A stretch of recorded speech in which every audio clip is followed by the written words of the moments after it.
आजचा जो विषय मनासाठी घेतलेला आहे, तो म्हणजे गर्व. ज्याला इंग्लिशमध्ये आपण प्राईड म्हणतो.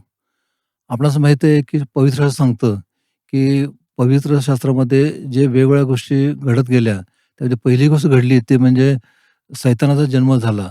लुसिफर जो होता, तो परमेश्वराने निर्माण केला होता. परमेश्वराबरोबर होता. परंतु त्याने परमेश्वराबरोबर घमंड केली. परमेश्वरासारखं व्हायचा प्रयत्न केला. त्याला वाटायचं, की परमेश्वर म्हणजे कोण मोठा लागून गेला काय म्हणून त्याने परमेश्वराबरोबर बरोबरी करायचा प्रयत्न केला आणि अशा रीतीने त्याच्यामध्ये एक गर्व निर्माण झाला आणि गर्वामुळं परमेश्वराने त्याचं अधःपतन केलं आणि त्याला नरकामध्ये टाकलं आणि त्या दिवसापासून दिसून येईल, की गर्व हा माणसाच्या जीवनामध्ये आलेला एक प्रकारचा रोग आहे, आपल्याला दिसून येईल. गर्व का होतो? जेव्हा आपण एकमेकाशी बरोबरी करतो, एकमेकाबद्दल आपल्या मनामध्ये हेवा असतो, एकमेकाबद्दल आपल्यामध्ये आदर नसतो, तेव्हा आपल्यामध्ये गर्व निर्माण होतो, की मी शिकलेला आहे, तो शिकलेला नाही, मी श्रीमंत आहे, तो गरीब आहे. मग आपल्यामध्ये गर्व येतो. परंतु लक्षात ठेवा, की परमेश्वराने सर्वाला समसमान त्याला तयार केलेलं आहे. परमेश्वराने सर्वांना समसमान संधी दिलेली आहे.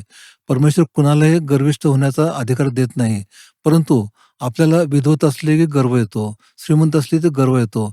आपल्याला पुष्कळ गोष्टी आपल्याकडे आहे, पण दुसऱ्याकडे नाही, म्हणून गर्व येतो. अशा रीतीने गर्व कधी करू नये, असं परमेश्वराला वाटतं.